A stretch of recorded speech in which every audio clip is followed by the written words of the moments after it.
नमस्कार। सदस्यता का महापौर नमस्कार। सदस्यता का महापर्व जिसकी हम बात कर रहे हैं, महापौर तो बाद में बनाएंगे जब इनकी सदस्यता हो जाएगी, क्योंकि नगरीय निकाय के जब चुनाव होंगे तो निश्चित रूप से ये सदस्यता जो है वहाँ रंग लाएगी और कहीं ना कहीं भाजपा के मन में होगा कि पूरे नगरीय निकाय में वो अपनी जीत दर्ज करे। बहरहाल हम बात कर रहे हैं कि पूरे देश में जो बीजेपी है वो सदस्यता का अभियान चला रही है, तो उसमें छत्तीसगढ़ में भी सदस्यता का महापर्व का आगाज़ हो गया है। मुख्यमंत्री विष्णुदेव साय ने सबसे पहले सदस्यता ग्रहण की।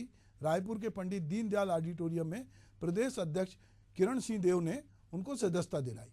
4 सितंबर को सभी जिलों में सदस्यता अभियान की शुरुआत हो गई है, हो जाएगी, जबकि बूथ स्तर पर अभियान 6 सितंबर से प्रारंभ होगा। बीजेपी की सदस्यता अभियान पर कांग्रेस ने सवाल खड़े किए हैं। कांग्रेस ने कहा है कि बीजेपी मिस्ड कॉल वाली पार्टी हो गई है। इससे पहले बीजेपी ने देश के 18 करोड़ पुराने सदस्यों की सदस्यता रद्द कर दी है। अब नए सिरे से सदस्य बनाने का काम प्रारंभ किया है। प्रदेश में 50 लाख सदस्य बनाने का लक्ष्य रखा गया है।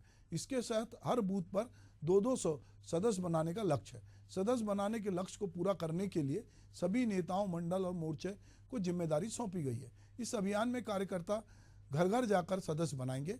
इसके अलावा लिंक से भी सदस्य बना जा सकेंगे, मिस कॉल से भी सदस्यता ली जा सकेगी। इसके लिए एक नंबर भी जारी किया गया है। पहला कारण 25 सितंबर, पहला जो चरण है इसमें जो प्रक्रिया होगी उसमें 25 सितंबर तक ये प्रक्रिया को पूरा किया जाएगा। दूसरे चरण में 1 अक्टूबर से 15 अक्टूबर तक ये कार्रवाई होगी। इसके बाद सक्रिय सदस्यता का अभियान जो है वो 16 से 31 अक्टूबर तक चलेगा। सदस्यता अभियान के बाद बूथ से लेकर राष्ट्रीय स्तर तक संगठन के चुनाव होंगे। बीजेपी के सदस्य अभियान पर कांग्रेस ने कहा है कि 2018 में बीजेपी के 56 लाख सदस्य थे, मगर वोट मात्र 35 लाख मिले। भाजपा अपने खाते में जिस तरह की संख्या बताती है, पर अगर हम रियल समय में देखते हैं तो उतने वोट भी उनको नहीं मिलते और निश्चित रूप से वो अपना जनाधार बचाने के लिए अभियान चला रही है। यह अभियान सफल नहीं होगा। जनता समझ चुकी है कि देश की बागडोर गलत हाथों में।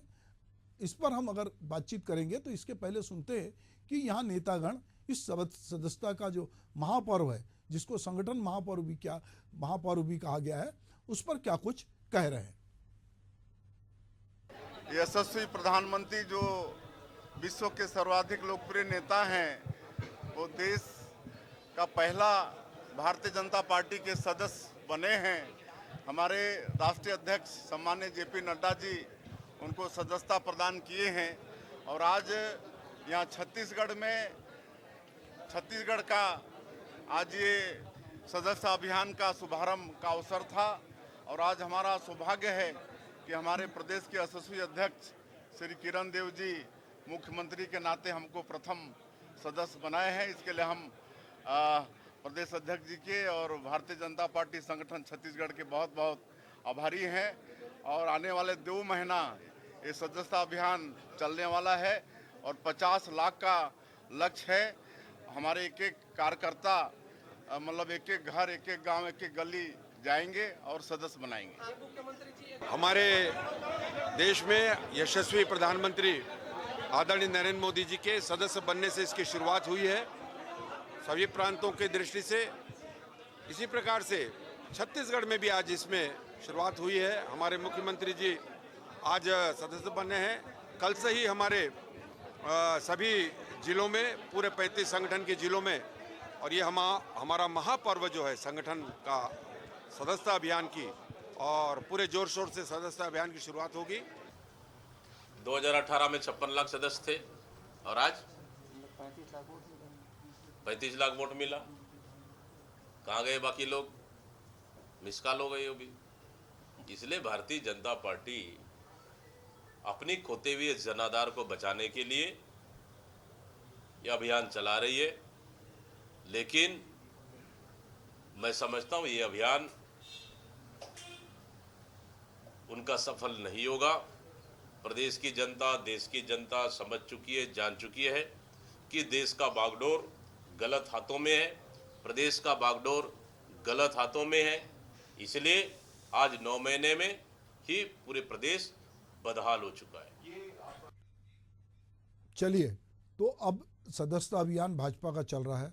कांग्रेस को पता नहीं क्यों चिंता करनी चाहिए। अगर कांग्रेस को ये लगता है कि पिछली बार 56 लाख सदस्य बने थे और वोट 35 लाख मिले थे, तो इसका मतलब यदि उन्होंने वाकई में जो उनके विचार से नहीं जुड़े थे, जिनका कमिटमेंट भाजपा के साथ नहीं था, यदि ऐसे लोग सदस्य बनेंगे तो कई बार होता है कि सुना था, एक उर्दू का शेर है कि सुना था शहर में जब से सैलाब आएगा कागज का नाव मुझको मेरा भाई दे गया। तो कई बार ये होता है कि हमको जिन पे भरोसा होता है, कि हमको लगता है कि हमारे 56 लाख कार्यकर्ता और हमको उतने वोट नहीं मिलते, तो विपक्ष के नाते तो उसको खुश होना चाहिए कि यदि कोई मिस कॉल से सदस्य बना रहा है, कोई वर्चुअल सदस्य बना रहा है और घर घर जाके यदि उसकी वैचारिक समझ नहीं है और आधी अधूरी समझ में यदि वो अपने साथ पार्टी को के लोगों को जोड़ रहा है, अगर कांग्रेसियों को अपने साथ ला रहे हैं और कांग्रेसी भीतर से वो बीजेपी के विचार के नहीं है, तो ये आने वाले समय में बीजेपी के लिए बड़ा संकट होगा। तो मुझे लगता है कि अंततः कांग्रेस को तो इस पर खुश होना चाहिए कि चलो आप लोग जो भी करोगे, ये सदस्यता यदि मिस कॉल से करोगे या आप लिंक के जरिए करोगे या घर घर जाके करोगे या नए सदस्य बनाओगे, पुरानों की अवहेलना करोगे, तो ये बहुत सारी चीज़ें। पर ये इसका एक पक्ष है। दूसरा पक्ष ये है कि कोई भी पार्टी जब अपना अभियान चलाती है, कोई भी मूवमेंट करती है, तो उसमें उसके सदस्यों में एक उत्साह का संचार होता है, एक नया उत्साह जगता है। अभी जैसे किरण देव कह रहे थे कि अभी हम 35 जो हमारे जिला हैं, हम वहाँ जाके सदस्यता अभियान करेंगे, 2 महीने अभियान चलेगा। तो ये 2 महीने अभियान चलेगा, मतलब एक प्रकार से पार्टी में एक गर्माहट बनी रहेगी, लोग जुड़ेंगे, रोज खबरों में रहेंगे, अलग अलग लोग गमछा डाल के फोटो डालेंगे, सोशल मीडिया का समय है, तो कहीं ना कहीं पूरी भाजपा दिखेगी। तो ये एक अभियान है और ये एक उत्सव है जिसको महापर्व का नाम दिया गया। तो चलिए हम इस पे बात करेंगे। तो हमारे साथ बात करने के लिए निशिकांत पांडे जी है, बीजेपी के प्रवक्ता, उनका स्वागत है। और हमारे साथ कांग्रेस के प्रवक्ता जो है अभिमन्यु मिश्रा जी हैं। तो सबसे पहले निशिकांत जी, ये जो सदस्यता अभियान चल रहा है, जिसकी शुरुआत प्रधानमंत्री जी ने की प्रदेश में और प्रदेश में विष्णु साय ने की, अब ये अभियान एक तो रिन्यूअल होता है और एक नए तरह से सदस्यता होती है। तो प्रधानमंत्री ने रिन्यूअल किया, मुख्यमंत्री ने रिन्यूअल किया, पर अभी आप बूथ पर जाएंगे और बूथ पर नए सदस्य बनाएंगे। मुझे लगता है, मैं जितना भाजपा को समझता हूँ या जानता हूँ एक पत्रकार होने के नाते, भाजपा में बहुत सारे लोग जो बेसिक ट्रेनिंग होती है, कुछ लोग संघ की शाखा से आते हैं, कुछ स्कूल में जो राष्ट्रीय विचारधारा से प्रभावित होते हैं, चाहे वो सरस्वती शिशु मंदिर हो या राष्ट्रीय विचारधारा के स्कूल हो, वहाँ से प्रभावित होते हैं। फिर कुछ लोग जो है अखिल भारतीय विद्यार्थी परिषद से आते हैं, फिर भारतीय जनता युवा मोर्चा में आते हैं, फिर वो धीरे धीरे धीरे करके वो भारतीय जनता पार्टी में आते हैं। पर उनके पास या आपके अनुषंगिक जितने संगठन हैं उनके साथ जुड़कर वो एक विचार के रूप में जुड़ते हैं। तो उनका एक माइंड सेट होता है कि भाई हमारा एजेंडा ये है, हम अंत्योदय की बात करेंगे, हम हिंदुत्व की बात करेंगे, हम सनातन की बात करेंगे, एक माइंड सेट होता है। पर जिसका माइंड सेट इस तरह से नहीं है, मान लो अभी पिछले चुनाव में हमने देखा लोकसभा में कि जो कांग्रेस के बहुत बड़े पैमाने पे लोगों को तोड़कर लाया गया, अब उनका माइंड सेट जो था वो कहीं एक ऐसे देश समाज के बारे में था कि जो वो चाहते हैं कि एक जाति विहीन, वर्ण विहीन एक ऐसा समाज हो जो प्रोग्रेसिव हो, जहाँ पर जात पात को लेकर, धर्म को लेकर बात ना हो। और वो बार बार संविधान की बात करते हैं और वो धर्मनिरपेक्षता की बात करते हैं, वो कुछ वैल्यूज़ की बात करते हैं और वो कहते हैं कि अल्पसंख्यकों को भी उतनी आज़ादी से रहने का हक है जितना बहुसंख्यक रहते हैं। और वो कहते हैं कि किसी को जाति धर्म के आधार पर आप नहीं दबाएंगे और किसी को विवश नहीं करेंगे, ये मोटे तौर पे ये कहते हैं। अब जब वो आपकी पार्टी में होते हैं और जब आपके साथ होते हैं, तो जब वो आप बहुत सारी चीज़ें सुनते हैं तो उनके भीतर से एक असहमति का स्वर होता होगा, क्योंकि उनका माइंडसेट वैसा नहीं है, उनके दिमाग में उस तरह नहीं बना है। अब आप नई सदस्यता लेने वाले हैं और जब लोगों को बूथ पे सदस्यता दिलाएंगे, तो क्या इस सदस्यता अभियान के बाद उनको एक प्रशिक्षित करने का, जैसे बहुत सारे शिविर होते हैं आपके यहाँ, कुछ अभियान है, या ये अभियान किस तरह चलेगा, इसके चरणबद्ध तरीके में क्या कुछ होगा और किस तरह से आप उनको भाजपा के या सनातन के या राष्ट्रवादी जो विचारधारा के सांचे में आप उनको ढालेंगे? जी निशिकांत जी। जी सुभाष जी, आपको नमस्कार, अभिमन्यु जी को नमस्कार। देखिए, जैसा जिस प्रकार से आपने टाइटल दिया है महापर्व का, जी। वास्तव में उत्सव है, महापर्व जैसा ही है और ये लगभग 2 महीना चलेगा। हम्म, और ठीक कहा आपने, ये दिल्ली से शुरुआत होके बूथ के आखिरी घर तक जाने वाला है। जो आपने बात कही कि एक तो हमारे अनुसांगिक संगठन है, हमारे कार्यकर्ता हैं, हमारे विचार के लोग हैं। दूसरा एक और सुभाष जी, वोट बैंक की तरह ऐसा इस्तेमाल नहीं करते हम, लेकिन दूसरा एक और लोग खड़े हुए हैं विकास को अपना पैमाना मानने। आपने जो परफॉर्म किया है उस पे स्वीकृति देके वो आपके साथ ज्वाइन होना चाहते हैं। हम्म, और जो नेशन फर्स्ट की बात हम कहते हैं, सशक्त भारत के निर्माण की बात कहते हैं, या विकसित भारत के संकल्प को लेके जब हम चलते हैं, तो लोग महत्वपूर्ण रूप से आपसे जुड़ते हैं, आपके कार्यशैली से जुड़ते हैं, आपकी कार्य योजना से जुड़ते हैं, और आपने जो डिलीवर किया उससे जुड़ते हैं। ये बहुत बड़ा उत्सव हम मनाने जा रहे हैं। और सबसे पहले सर्वप्रथम हमारे देश के प्रधानमंत्री ने सदस्यता ग्रहण की, फिर प्रदेश में मुख्यमंत्री जी ने ग्रहण की, और बहुत अच्छा प्रतिसाद इसको मिल रहा है। जैसे हमने व्हाट्सएप ग्रुप में डाला तो मिस कॉल वाली जो बात हमारे मित्र ने कही, और कांग्रेस पार्टी जो कह रही कि मिस कॉल वाली पार्टी है, ये तो कांग्रेस पार्टी वास्तव में नॉट रीचेबल पार्टी हो गई है। ये तो प्रदेशों में भी और ब्लॉकों में भी उससे कांधे पे चल रही है। लेकिन हम जो मिस कॉल वाली बात करें, मिस कॉल के बाद वो एक वो आता है, लिंक आता है, लिंक में आपको अपना डिटेल शेयर करना होता है, तब जाके वो आप सदस्य बनते हैं। तो मैंने जैसे ग्रुप में डाली, तो हमारे लिंक को हमारे नाम और मोबाइल नंबर से जब डाला जाएगा, तब जाके वो रिफ्लेक्ट करेगा। तो ऐसा नहीं है कि मिस कॉल से ही हो रही है सदस्यता अभियान। वास्तव में कोई भी पार्टी जब मजबूती से खड़ी होती है, उसके नीचे जो है कार्यकर्ता उसके मजबूत स्तंभ के रूप में खड़े होते हैं, जिसका परिणाम आपने प्रदेश में भी देखा और देश में भी देखा। अभी हमारे बुझे हुए दीपक साहब बता रहे थे कि हमने जनाधार खो दिया है। अब बताइए सुभाष जी, प्रदेश में हारी कांग्रेस, पूरे देश में 99 सीट पे बैठी हुई कांग्रेस, हम 240 और एनडीए सत्ता में बहुमत पे है, और जनाधार किसने खो दिया? भारतीय जनता पार्टी ने। मतलब मैं ये सोचता हूँ थोड़ा सा लॉजिकल भी तो रहे, इसीलिए दीपक साहब शायद बुझ गए वहां चित्रकूट में। अदरवाइज कोई भी कल्पना नहीं कर सकता कि जनाधार हमने खोया है। जनाधार कांग्रेस ने खोया कहाँ? राजस्थान में। जनाधार खोया कांग्रेस ने कहाँ? छत्तीसगढ़ में। जनाधार खोया कहाँ? मध्य प्रदेश में। तो जहां जहां सरकारें थी वहां से तो आपसे सरकार छीन गई। यानी कि प्रदेश की जनता ने आपको नकार के पुनः भारतीय जनता पार्टी को भरोसा किया।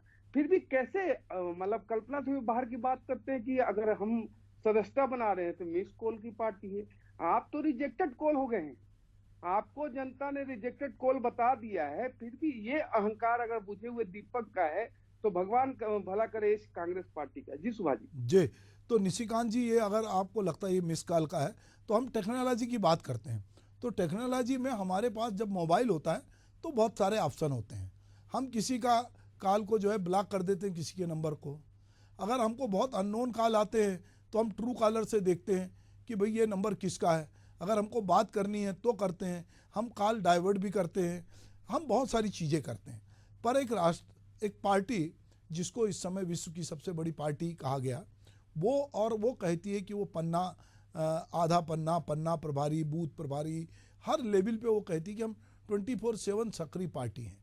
तो ऐसा क्या है जो ये वर्चुअल दुनिया में, ठीक है, टेक्नोलॉजी के हम विरोधी नहीं हैं, पर अगर वर्चुअल तरीके से यदि सदस्य बनाने की जरूरत पड़ रही है, जो आपकी विचारधारा के हैं या नहीं हैं, उनको यदि आप सदस्य बनाते हैं और कल वो आपकी पार्टी की लाइन के बाहर बात करते हैं, जैसा कि कई बार होता है, तो उस समय ये कठिनाई होती है। जो लोग बहुत पहले से, जैसे मैंने कहा कि जो एक प्रोसेस से बचपन से आते हैं, तो वो जब इनकी बात सुनते हैं, तो कहीं संगठन में जब बैठ के आपस में बात करते हैं, तो दो लोगों के एक ही मुद्दे पे अलग अलग विचार होते हैं।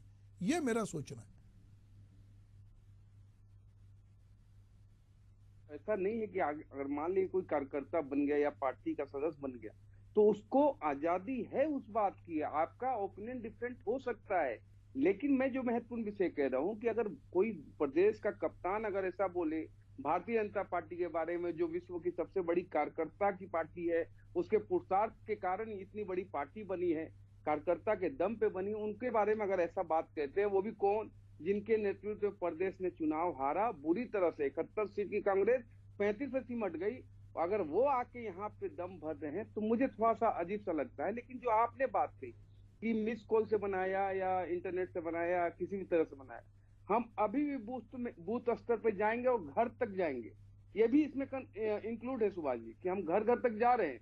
अगर जिनके पास सेवा है, सुविधा है, अगर वो बनते हैं स्वेच्छा से, अगर मेरे मोबाइल में व्यवस्था है और किसी ने मुझे देख के अगर प्रेरित होकर भाजपा ज्वाइन किया और भारतीय जनता पार्टी के काम पे मोहर लगा के, विकास के कार्यों पे मोहर लगा के, आदरणीय नरेंद्र मोदी जी के नेतृत्व को स्वीकार करते हुए अगर भारतीय जनता पार्टी स्वीकार ज्वाइन करता है, स्वागत उनका। लेकिन फिर भी हम और हमारे पूरे कार्यकर्ता बूथ स्तर के आखिरी घर तक जाने वाले, इसमें कोई किंतु परंतु नहीं है। ये हमारा कार्य है और इस उत्सव को पूरे ढोल नगाड़े के साथ हम मनाने जा रहे हैं और इसको पूरा देश और दुनिया देखेगा कि कितनी बड़ी पार्टी पुनः, मतलब विश्व की सबसे बड़ी पार्टी तो हम अभी भी हैं, लेकिन पुनः कितनी बड़ी संख्या में हम बन के आ रहे हैं वो पूरा विश्व देखेगा। जी सुभाष जी। अभिमन्यु जी, अभी आपने निशिकांत जी की बात सुनी।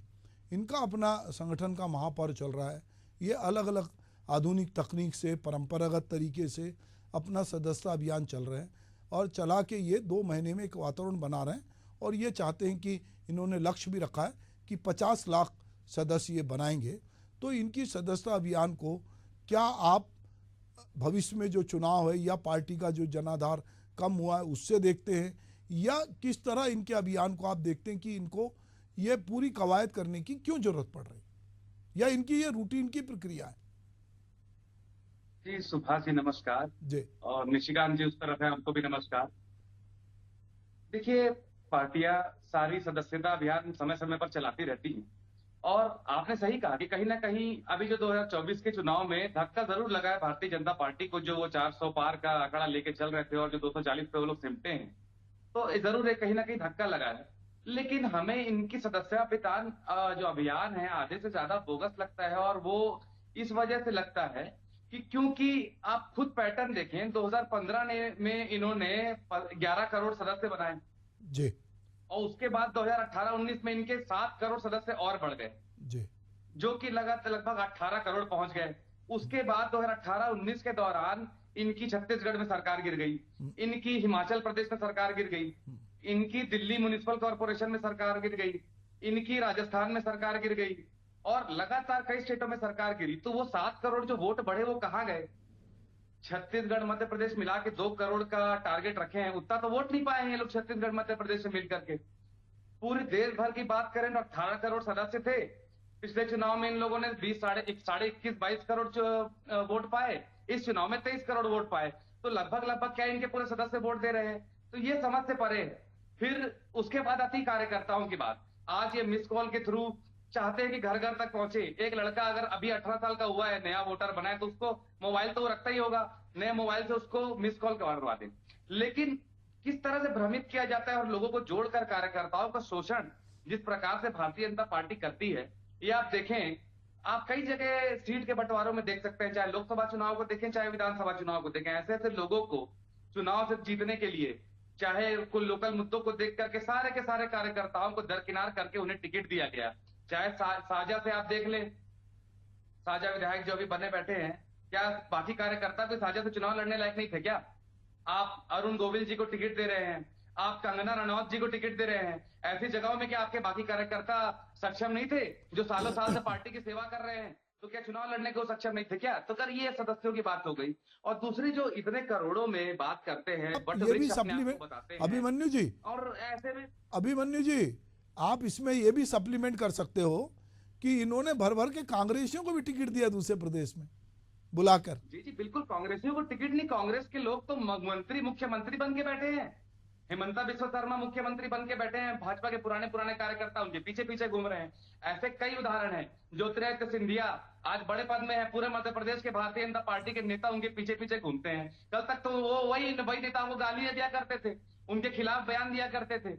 वो जो ज्योतिरादित्य सिंधिया जी को कल को गद्दार कहा करते थे, आज उनके पीछे पीछे घूम के जिंदाबाद का नारा लगाना पड़ रहा है। तो मुझे तो बहुत तकलीफ होती है। आज तो देखिए आरएसएस भी इनके खिलाफ खड़ा है, जातिगत जनगणना को लेकर इनके खिलाफ खड़ा है। तो ये कांग्रेस के नेताओं के दम पर ये आरएसएस के सामने खड़े होने की बात करते इतना बड़ा बड़ा दम भर रहे हैं कि ये कांग्रेस के नेताओं के दम पर ही तो भर रहे हैं। और हर पार्टी में महत्वाकांक्षी, अति महत्वाकांक्षी नेता होते हैं जो सत्ता आने पे जाते हैं। आप ही देखिए, नंद कुमार साय जी चुनाव के पहले कांग्रेस में आए थे, अभी 1 घंटे पहले पता चला कि उन्होंने भारतीय जनता पार्टी की सदस्यता ले ली है। तो राजनीति है, ये सब तो चलता रहता है। 18 करोड़ सदस्य पहले से हैं। और सवाल ये भी है कि जो पुराने सदस्यों को वापस से सदस्यता दिलाई जा रही है, तो क्या 18 करोड़ पहले से हैं, तो 18 करोड़ से गिनती चालू होनी चाहिए आपकी। तो नरेंद्र मोदी जी ने पहली सदस्यता ली, तो राष्ट्रीय अध्यक्ष जिन्होंने सदस्यता दिलाई, क्या वो सदस्य नहीं है? अगर पहले सदस्य नरेंद्र मोदी जी हैं तो कई सारे सवाल हैं। भारतीय जनता पार्टी कुछ दिन से कैमरों से दूर हो गई थी, अब मीडिया में भी बराबर उनको समय नहीं मिल रहा था। तो एक महापर्व ये मना रहे हैं कि सदस्यता हम करवाएंगे, और लगातार लोग जो अब कम से कम 3-4 दिन 5 दिन तक टीवी में लगातार चलते रहेंगे। तो हमारी पार्टी को इन सबसे कोई फर्क नहीं पड़ता है। आज तो सुबह से हम देख रहे हैं, कई तो हमारी पार्टी के कार्यकर्ताओं को मैसेज आ रहे हैं कि भारतीय जनता पार्टी के सदस्य बनने पर शुभकामनाएं, जबकि उनको पता भी नहीं उन्होंने कब मिस कॉल किया, ना कब QR स्कैन किया। तो क्या पता ये टेक्नोलॉजी का इस्तेमाल करके जनता को दिग्भ्रमित करना चाहते हो, रिकॉर्ड बुक में नाम लाने के लिए और नरेंद्र मोदी जी के नेतृत्व वाली पार्टी बनाने के लिए। भारतीय जनता पार्टी के तो नाम लगातार बदलते आ रहे हैं, आप स्वयं देखे हैं। कभी जनसंघ था, उसके पहले हिंदू महासभा थी। हो सकता है 20 साल बाद कोई और नाम हमको देखने को मिले, आपको और हमको, कि भारतीय जनता पार्टी बदल के ये हो गई है। तो इनके सदस्य न इनकी सदस्यता कुछ स्थायी नहीं है। ये लोग सत्ता के लोभी हैं। जिस तरीके से सत्ता इनके पास आएगी उस तरीके से सत्ता का उपयोग ये करेंगे, और जिस तरीके से इनको टिकट देना होगा उन्हीं को देंगे। कार्यकर्ता इनमें दरी बिछाएगा, कुर्सी लगाएगा, उनसे ज्यादा कोई काम नहीं है। यहां तक कार्यकर्ता भी नहीं, अब तो बड़े बड़े नेता भी, पुराने आपके नेता, भारतीय जनता पार्टी की 3 धरोहर अटल, अडवाणी, मुरली मनोहर कहा जाता था। आज तो अटल जी का भी नहीं लोग पूछते, नहीं अडवाणी जी को भी नहीं पूछते, मुरली मनोहर जी को भी ये लोग पूछना नहीं चाहते। तो मेरे ख्याल से जनसंघी हटाओ योजना है, जनसंघी भगाओ योजना है। शिला के पत्थर है भारतीय जनता पार्टी के, उनको शिला में दबा दिया गया है और ऊपर महल पे महल बनते जा रहे हैं। ठीक तो है यही अभिमन्यु, भारतीय जनता पार्टी चलिए का- निशिकांत जी से पूछते हैं कि भाई निशिकांत जी, ये जो अभियान है जिसको अभी अभिमन्यु जी बहुत सारी संज्ञा दे रहे हैं, इस अभियान को आप किस तरह से देख रहे हैं? और अभिमन्यु जी की बात से आप असहमति जता रहे थे, तो वो क्या असहमति है? असहमति नहीं जता रहा था, मैं बड़ा आश्चर्यचकित था अभिमन्यु जी की बात को सुन के। या तो उनका स्टडी कंप्लीट नहीं है, या वो अध्ययन कम करना चाहते हैं, या कम करते हैं। आप जो ये बोल रहे थे कि भाजपा अस्थायी है, कांग्रेस पार्टी अभी तक कितने टुकड़ों में बटी है अभिमन्यु जी को इसका कोई जानकारी नहीं। वो अपनी पार्टी का इतिहास पढ़ते नहीं है। नेताओं की बात करें कि नेता आते हैं चले जाते हैं, तो नेताओं में नवजोत सिंह सिद्धू आए कांग्रेस में और सीधा पंजाब के अध्यक्ष बने, और पंजाब में जो चल रही थी सरकार कैप्टन की, उसको एकदम धराशायी कर दिया और पूरा आम आदमी पार्टी के लिए फील्डिंग किया। विषय यह है अभिमन्यु जी कि आप जो बोल रहे हैं कि बड़े बड़े नेता पीछे घूम रहे हैं, किसके पीछे? TS सिंहदेव जो राहुल गांधी के पैर छू रहे थे, उनकी बात कर रहे थे क्या? दूसरा महत्वपूर्ण है कि नए नए लोग आके पार्टी को ज्वाइन करके और फिर वहां से टिकट चुनाव लड़ते हैं।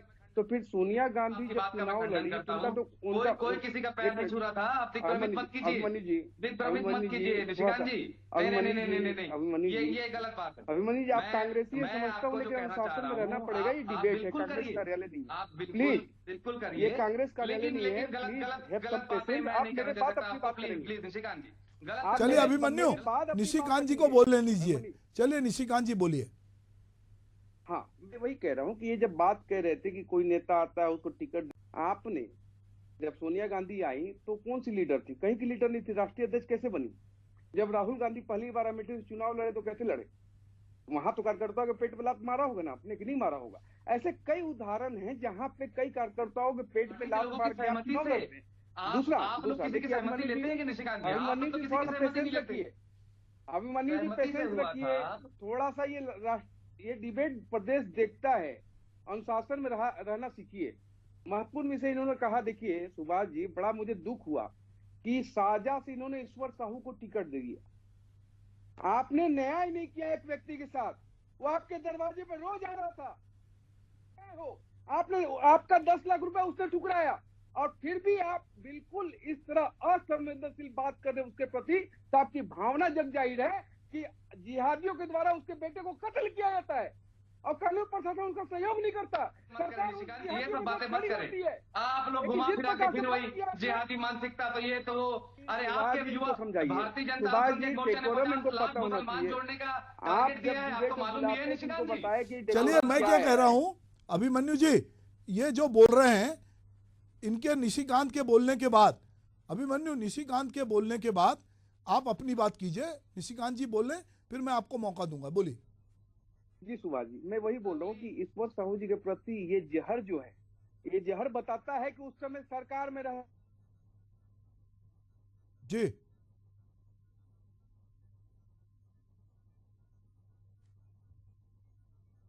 है।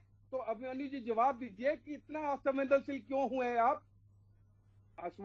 जब ईश्वर साहू जी को हमने टिकट दिया, हम उस परिवार के साथ खड़े थे, हमारी संवेदना थी, हम लगातार संघर्ष किए उनके साथ मिलकर, लेकिन आपने उसके साथ न्याय नहीं किया।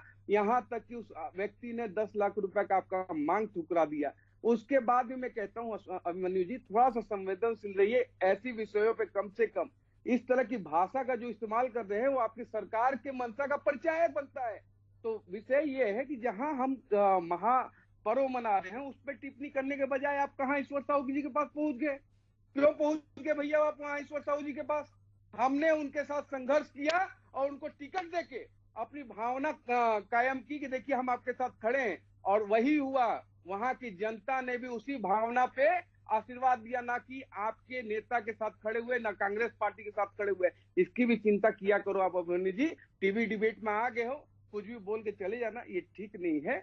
आप एक बड़े पार्टी के प्रवक्ता हैं, थोड़ा सा शोभनीय बात कीजिए जिससे जनता भी आप अशोभनीय बात कर रहे हैं निशिकांत जी, अशोभनीय बात आप कर रहे हैं। चलिए, क्या कहना चाहते हैं अभिमन्यु, बोलिए, आप बोलिए। जी, निशिकांत जी ने 2-3 बातें कही। पहली तो जो जिहादी मानसिकता जो उन्होंने शब्द उपयोग किया, उसका मैं कड़ा खंडन करता हूं। इनको शायद जानकारी नहीं होगी, भारतीय जनता पार्टी के अल्पसंख्यक मोर्चा ने 50 लाख मुसलमानों को जोड़ने का टारगेट दिया हुआ है। तो ये टारगेट देने की जरूरत क्या पड़ रही है? क्या आप लोग को पता है मुसलमानों को आपके ऊपर भरोसा नहीं है क्या? और ये क्यों है ऐसा कि आप जिहादी मानसिकता की बात कर रहे हैं? और हमें आपके सदस्यता अभियान से कोई कहीं से कहीं तक कोई दिक्कत नहीं है। आपने बात की ईश्वर साहू जी की, तो वहां से भी ईश्वर साहू जी का बेटा नहीं मरा था, वहां एक और समुदाय का भी बच्चा मरा था, वो उनके साथ आप खड़े हुए। और दूसरी बात आपको बता दूं, जिस आप हकजनी की बात कर रहे हैं, उनके सुपुत्र जो वहां पे जिन्होंने अपनी जान गंवाई, उनकी खुद की जो एक कोर्ट में सुनवाई चल रही है, कितने दिन से ईश्वर साहू जी नहीं गए, आपको क्या मालूम है निशिकांत जी? उनको खुद को चिंता नहीं है उस बारे में, ना उनको न्याय की चिंता है। उनको तो अपने क्षेत्र के बारे में कुछ नहीं पता, वो क्या कर रहे हैं क्या नहीं कर रहे हैं। खैर उनको छोड़िए, आप सदस्यता अभियान का बात कर रहे अभिमन्यु, हम थे। सदस्यता अभियान पे फोकस करते हैं। सदस्यता अभियान को लेकर आप कुछ कहना चाहते हो? जी, सदस्यता अभियान को ही मैं लेकर कह रहा था, शुरुआत मैंने वही की थी। बात को निशिकांत पांडे जी कहीं और ले गए, जिहादी मानसिकता की तरफ लेकर पता नहीं कहां कहां ले गए। तो वही मैं उनको बताना चाह रहा था कि अगर आपको इतनी तकलीफ है तो आप 50 लाख मुसलमान का टारगेट जोड़ने का क्यों दिया गया है? आप देखिए 20% माइनॉरिटी को तो अपने से बिल्कुल अलग मानते हैं, उसके बाद आते हैं 30% ST SC, उनका भी आप लगातार शोषण करते हैं, संविधान में छेड़छाड़ का काम करते हैं। तो बचे 50% हैं, और वो 50% भी आपकी विचारधारा को पूरी तरह सपोर्ट नहीं करते हैं। फिर आप किस लिहाज से कहते हैं कि हम जो है सबको साथ में लेकर चलने वाली पार्टी हैं? और मैंने 2-3 लोगों का इसलिए नाम लिया क्योंकि उन्होंने आप लोगों ने उनको डायरेक्ट टिकट दिया। तो क्या उन लोकसभा में, उन क्षेत्रों में आपके पास कार्यकर्ता नहीं थे क्या? 50 साल से, कितने साल हो गए आपके पार्टी को चलते, सालों से लोग काम कर रहे हैं, आपको क्या प्रत्याशी नहीं मिलता? 35 साल से ब्रिजमोहन निशिकांत जी से सुन लेते हैं क्योंकि हमारा टाइम खत्म हो रहा है। निशिकांत जी, बहुत संक्षेप में अपनी बात कीजिए। देखिए, अभिमन्यु जी ने जो बात कही कि जिहादी मानसिकता और 50 लाख मुस्लिम, क्या वो भारत के नागरिक नहीं है मुस्लिम? जिहादी मानसिकता मैंने तब कही जब एक बालक की मॉब लिंचिंग हुई, उसको काट दिया गया, उसको हत्या कर दी गई। दूसरा महत्वपूर्ण से जो आपने बोला कि 20% अल्पसंख्यक और 30% SC ST, सुभाष जी एक भी योजना बताइए जिसमें बाइफर्गेशन है, सबका साथ, सबका विकास, सबका विश्वास। मतलब जो भी योजना चल रही, चाहे नल जल जीवन मिशन चले, सबके घर पे जाएगा, वो हिंदू मुस्लिम सिख ईसाई नहीं करेगा। अगर राशन जा रहा है, सबके घर जा रहा है, सड़क बन रही है, सबके लिए बन रही है, एयरपोर्ट बन रहा है, सबके लिए बन रहा है, एम्स खुल रहे हैं, सबके लिए खुल रहे हैं, स्कूल बन रहे हैं, सबके लिए खुल रहे हैं। तो ये जो बंटवारे की बात कर रहे हैं और शोषित पीड़ित वंचित की बात कर रहे हैं, तो कांग्रेस पार्टी क्या ये बता सकती है क्या मुझे कि ये 7 दशक राजनीति की, उसके बाद भी अगर देश में दलित, शोषित, पीड़ित, वंचित है, तो ये किसके मुंह पे तमाचा है? चलिए, मैं ये मानता हूं अभिमन्यु जी और निशिकांत जी, मेरा ये मानना है कि जो सदस्यता अभियान चलेगा, ये जो महापर्व है, इसमें बीजेपी सभी वर्ग के लोगों को सदस्य बनाएगी, और जो लोग बीजेपी की विचारधारा से जुड़ना चाहेंगे वो सदस्य बनाएंगे। पर हाँ, निश्चित रूप से मिस कॉल या किसी लिंक के जरिए उन लोगों को सदस्य न बनाया जाए जिन्होंने अपनी सहमति नहीं दी है। अभियान सफल होगा और लोग सत्ता के साथ, जिसकी पार्टी की सत्ता होती है उसके साथ और बड़े पैमाने पे जुड़ना चाहते हैं। अच्छी बात है कि जैसी चले बयार पीठ को तैसी कीजिए, तो बहुत सारे लोग जुड़ेंगे। कुछ लोग विचार से जुड़ेंगे, कुछ लाभ से जुड़ेंगे, कुछ काम से जुड़ेंगे, कुछ मोदी जी से जुड़ेंगे, कुछ विष्णु साय से जुड़ेंगे, कुछ निशिकांत पांडे जी के व्यवहार से जुड़ेंगे। तो वो जुड़ें, पर अभियान आपका सफल रहे, लोग सदस्य बने, पर निश्चित रूप से सदस्य वो बने जिनको कि भाजपा की में आस्था हो। नमस्कार।